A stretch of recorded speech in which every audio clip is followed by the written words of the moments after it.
Hey everybody, Jeff Reinhardt here, LNP and Lancaster Online. It's the LL Football Roundtable, sponsored by Auto House of Lancaster. Week 14 of LL Football. There's one Lancaster County team still playing. It's Solanco. What a season those guys are having. They're in the District 3 5A Championship on Friday night over at Warwick. They will take on Bishop McDevitt, the four-time reigning champ. I got the quarterback here. Chase Sensnig for Solanco. This kid's having an amazing season, and you're playing Friday night in the big one. How are you, Chase? Yep, I'm doing good. It's just mentally, it's awesome. With all my guys, we've been working so hard in the off season. Had a rough first game. Bouncing back from that, we haven't lost since. We're just trying to keep that momentum going.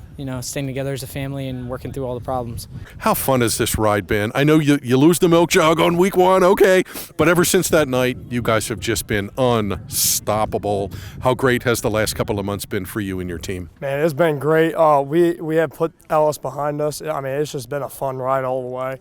Still trying to go for that chip, so we're just going to keep going. In the two playoff games, what's been working? What's been going well? Because you guys are scoring, you're finishing drives, and your D's been pretty rugged. Oh, yeah. I think it's been starting up front just with the D-line and stuff. Always got Gabe Foran and Snyder and Isaiah Wright all coming downhill, just killing people, Khalid Hines. I think our defense has been making huge stops, big plays. Against Warwick, we had 3 touchdowns on our defense, and last week I think we had 2 or 3 interceptions against New Oxford, so I think our D's just been playing awesome. 3, yeah. McDevitt, as a District 3 football player kid, when somebody says Bishop McDevitt, what do you usually think of first? There's definitely a big name there. A lot of great guys have gone through that program. They have a great program, great players, but, we're going to treat it like every other game since week 1 all the way up until now. We're not going to treat it any different. We're just going to go out, play football, and we're just going to play hard-nosed football the way we know how to. And thanks a lot to Chase and to Bryce. We're still here at Solanco in Quarryville. It's cold. We're doing our best. It's the LL Football Roundtable, sponsored by Auto House of Lancaster. Week 14, 2 teams left, 2 big games on Friday, and Christian Eby's here. Christian, how are you? Good. Going to be shivering through this whole thing, but we're making it work. You look cold, my man. I am a little cold. Okay, let's work. Let's start with the Mules. Why not? Here we are. What a fun bunch they are. They've been awesome to cover.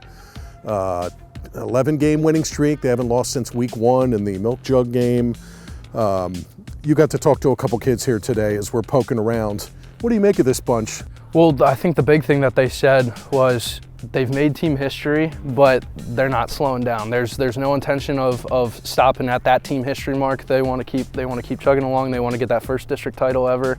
So I think, they're a little rambunctious here. It's freezing out here in Quarryville, and they're out here screaming and yelling on a Monday afternoon. So I think they're going to be ready to go. Blue collar program, and oh, by the way, Solanco plays Bishop McDevitt on Friday at Warwick. Let's start there.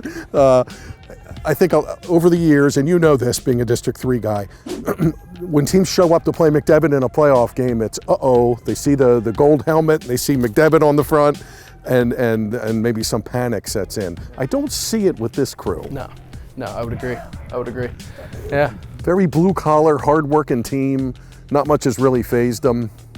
You got a chance to talk to Gabe Foran. He's a neat kid. Yeah, he is. 138 tackles so far this year. Yep. So he's kind of that linchpin of that defense. And they've too, even in the secondary, 13 interceptions as a group this year. So, and we know McDevitt is known for airing out the ball. Sebastian Williams has been a really good replacement for Stone Saunders, who is now at the University of Kentucky. But Williams has thrown for 1,600 yards this year, 16 touchdowns. He's got a weaponry to throw to, and he's got a couple good backs as well. Yep. Nazir Jones-Davis is back for his 6th or 7th season. Seems like it. He's been there a while. 1,000-yard kid, bunch of touchdowns. Lots and lots of weapons for Bishop McDevitt. Let's drop the McDevitt numbers and get them up there. 18 championships, 4 in a row. This is their 22nd District 3 championship game. They will not be phased, will they? No. This group knows what it takes. A lot of them every year, a lot of freshmen are in the fold, a lot of sophomores are in the fold. So a lot of these guys on this McDevitt roster, got to experience the, jumping up to 5A last year. Obviously, couple 4A titles in a row. So they're the state champs as well. They are the state champs. Yeah, they are the reigning yeah. state champs, so they're pretty good. McDevitt was 0-2. They lost to a team from Alaska, okay, and they lost to Harrisburg by 8. And the Cougars are in the 6A title game. So McDevitt's kind of seen it all, been there, done that. Safe to say? Yeah, and I would say the one note I wrote down here was that in their 10-game win streak, they're averaging 43 points a game. So I think their lowest point total in that stretch was 32, 33, somewhere in that ballpark. So yeah, offensive firepower is going to be a lot. Yeah, big time. And their defense is also playing great. They shut out Exeter last week. Tyler, hide your ears. They beat Exeter 42-0 last week. I did not have that on my bingo card. And that was a good Exeter team that won a slugfest with Conestoga Valley. So yeah, I think that one took everybody aback a little bit. Not stunned that McDevitt won, but 42-0. Did not see that coming. Fun Solanco stuff. Johnny Garcia's been great. 1,700-yard rusher, 24 touchdowns. Chris Burgos Weiss, who we talked to today, good kid. Over 1,000 rush, averaging 15 yards a carry, which is crazy. Their O-line is stout, and they're all juniors, and they're all back next year, and they have been fantastic. We talked to Chase Sensenig here on camera, really good quarterback, option kid, triple option game. Everything's just been working right for them, including Tristan Brown, the kicker. Yeah. Did you see his numbers? Yeah, number 5 for his graduating class in the country right now, according to Max Prep. Yep. So, yeah. They have all the weapons. They have all the weapons. Can Solanco win? Definitely. Sure they can. They just got to overcome the McDevitt, whatever you want to call it, hurdle? Aura, whatever you want to call it. Okay, Solanco, McDevitt, Friday at Warwick at 7. Twin Valley is still standing, Section 4 champ, 12-0. I wrote last week, anxious to see how Twin Valley handles any adversity, if they ever get any. They're down 14-0 to West York, and they win 45-14, which is really impressive. I don't think you've seen Twin Valley. I have not seen Twin Valley, but I've seen Susquehanna Township. And you know they're really good. They get Hannah on Friday night. That game's at Elko at 7 o'clock. You just saw Hannah a couple of weeks back against Elko. Tell us about Hannah. What do you like? I mean, Torrin Evans is the story of that offense. I mean, shoot, he's probably pushing. I don't know how many touchdowns he threw last week. I know he had a couple.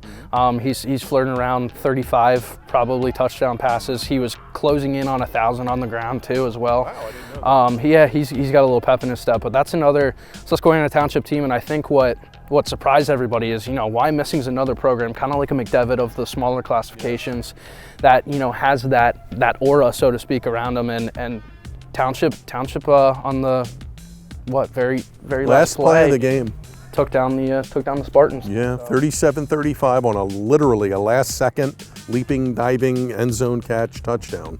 So they have a lot of mo. They do. Evans 2,600 passing yards and I think 36 TDs. So he's really good. So TV's going to have its handful defensively, but Twin Valley leads the league in offense, leads the league in defense, second in the state in scoring, 53 points a game.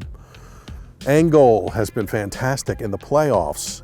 Engel has just under 500 rushing yards with 7 touchdown runs in the last 8 quarters. So tons of weapons for Twin Valley.